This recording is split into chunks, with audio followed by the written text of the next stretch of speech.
دوستو، ایک لفظ ہے ظلم، ستم، جبر۔ یہ انسانوں کے لیے بڑا تکلیف کا باعث ہوتا ہے۔ جس کے ساتھ زیادتی ہوتی ہے اس کا دل پوری طرح ٹوٹ جاتا ہے، اس کی روح کے اندر زخم ہو جاتے ہیں، اس کا باطن پوری طور پر توڑ پھوڑ کا شکار ہو جاتا ہے۔ کسی بھی صورت ظلم اور زیادتی کسی بھی مذہب میں اور کسی بھی اخلاقی معاشرے میں روا نہیں ہے۔ اور پھر دین اسلام جو دین رحمت ہے، جو دین کرم ہے، جو دین درگزر ہے، وہ تو اپنے ماننے والوں کو اس بات کی خاص تلقین کرتا ہے کہ وہ اپنی زندگی میں ہر قسم کی زیادتی سے، ہر قسم کے ظلم سے اپنے آپ کو اور اپنے ہاتھوں کو بچا کے رکھے۔ یہ جو ظلم اور زیادتی کسی بھی صورت میں ہوتی ہے، یہ تکلیف کا باعث ہوتی ہے۔ اسلام چونکہ دین رحمت ہے تو وہ اپنے ماننے والوں کو اس بات سے سختی سے منع کرتا ہے کہ کسی بھی قسم کی کسی کے ساتھ کوئی زیادتی نہ کی جائے، کوئی ظلم نہ کیا جائے۔ وہ ظلم ہتھیار سے لے کر رویے تک کوئی بھی ہو، آپ کے لہجے کی زیادتی ہو، آپ کے لفظوں کی زیادتی ہو، کوئی بھی ہو، کسی کو تکلیف نہ پہنچائی جائے، اذیت میں مبتلا نہ کیا جائے۔ میرے بھائیوں، آج اس معاشرے میں ہم وقت گزار رہے ہیں، اس میں ظلم اور زیادتی تیزی سے بڑھتی چلی جا رہی ہے۔ ہمارے سماجی ماحول کے اندر حق دبا لینا، ظلم کرنا، جبر کرنا، لوگوں پر الزام تراشیاں کرنا، عزتوں پر حملے کرنا، لوگوں کے بارے میں اپنا رویہ اس طرح کا کرنا کہ جس سے ان کو تکلیف ہو، یہ ہمارا معمول بن گیا۔ یاد رکھیے گا، جو دھلے ہوئے اور اجلے ہوئے چہرے ہوتے ہیں نا، ان پر ذرا سی بھی گرد بوجھ بنتی ہے۔ جو سفید کپڑے پہنے ہوئے لوگ ہوتے ہیں ان پر چھوٹا سا دھبا بھی دکھائی دیتا ہے۔ ہم مسلمان ہیں، ہمارے کپڑوں سے زیادہ ہماری روح اجلی ہوا کرتی ہے، ہمارے چہرے سے زیادہ ہمارا دل صاف ہوا کرتا ہے۔ میرے بھائیوں، زیادتی نہیں یار، تکلیف نہیں۔ یہ جو ہمارا مزاج بن گیا ہے نا کہ کوئی نہ کوئی، میں آپ کی خدمت میں عرض کروں، پہلے تو لوگ دو بدو لڑائی کر لیتے تھے، اپنا غصہ نکال لیتے تھے۔ اب تو ہم جس دور میں ہیں یہاں لوگ سازش کرتے، تکلیف دینے کے نت نئے بہانے تراشتے۔ لوگ اب شرارتوں کے ساتھ، لفظوں کے ساتھ، جملوں کے ساتھ روحوں کو زخمی کرتے۔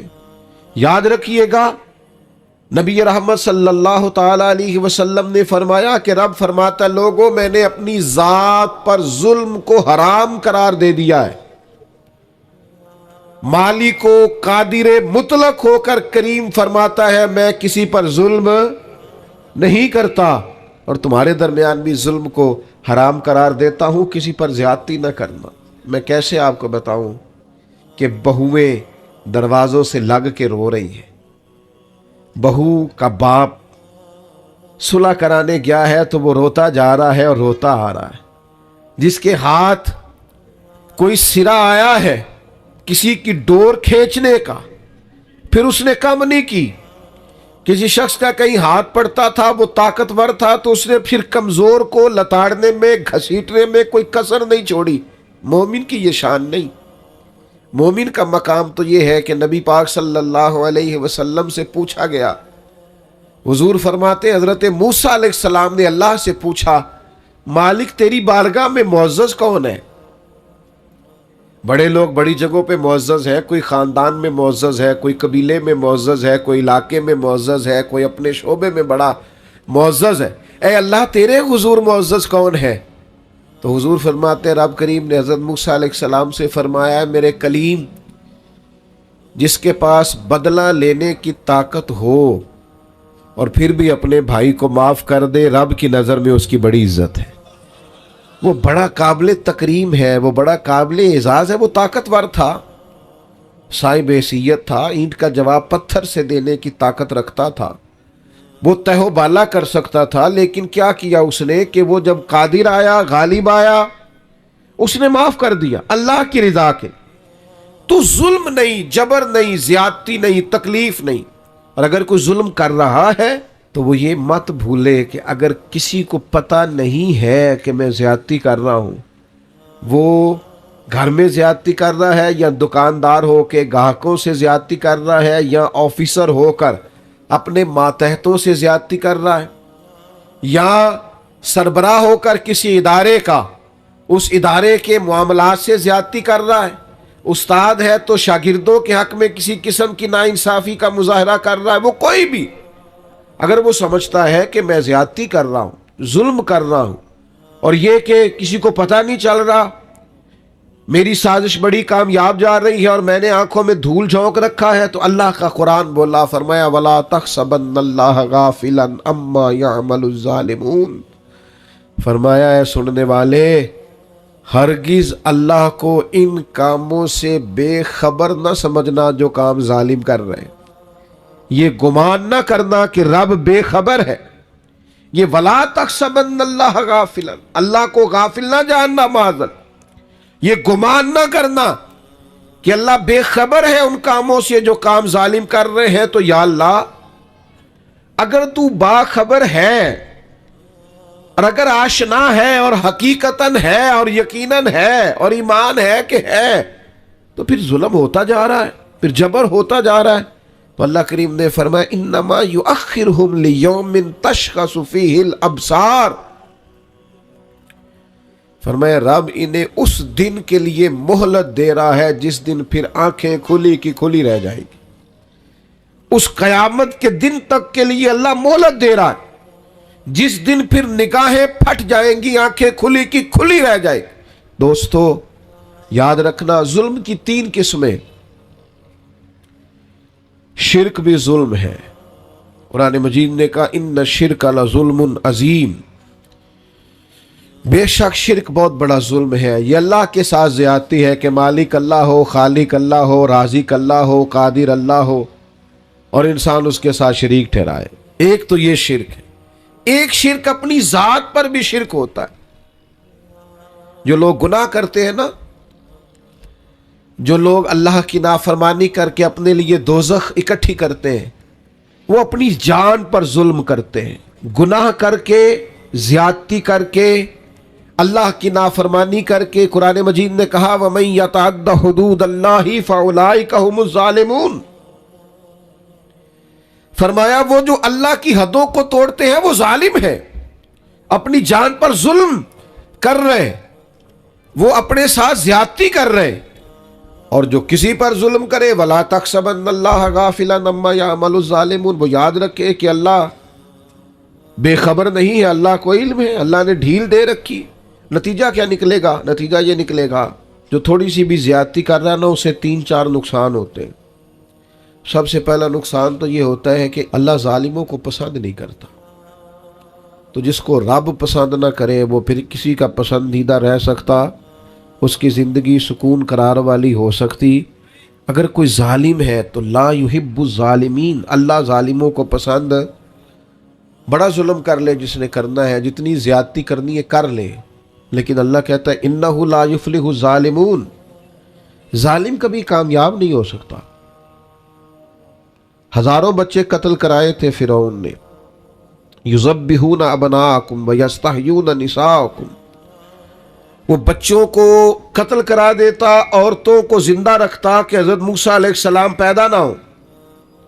ایک الجھا ہوا خواب دیکھ کر اس نے اتنے بچے ذبح کرائے اور معاذ اللہ خدا کہلوایا، مطلق کوئی اس کو پوچھنے والا نہ تھا، لیکن رب کیا کہتا ہے وَأَغْرَقْنَا آلَ فِرْعَوْنَ، ہم نے فرعون کو بھی غرق کر دیا اور فرعون والوں کو بھی غرق ہی ہوا ہے۔ کامیاب ظالم کبھی کامیاب، ایک بہت بڑی سزا ہے ظالم کے لیے، اور میرا خیال ہے اس سے زیادہ سزا نہیں ہو سکتی جو میں اب بیان کرنے لگا ہوں۔ واللہ لا یہدی القوم الظالمین، اللہ فرماتا ہے یہ جو ظالموں کی قوم ہوتی ہے نا، اسے اللہ ہدایت نہیں دیتا۔ ہوئے ہوئے ہوئے، ظالموں کو اللہ ہدایت، یہ اس کا فیصلہ ہے۔ تم زیادتی کر رہے ہو، ظلم کر رہے ہو، اندھے ہو جاؤ گے، تمہارا شعور چھین لیا جائے گا، تمہیں یہ پتہ ہی نہیں چلے گا کہ ہم کتنا بڑا جبر کر رہے ہیں، تمہاری وہ صلاحیتیں سلب کر لی جائیں گی، سوچنے کی، سمجھنے کی۔ بہت ساری ڈگریوں کے باوجود بھی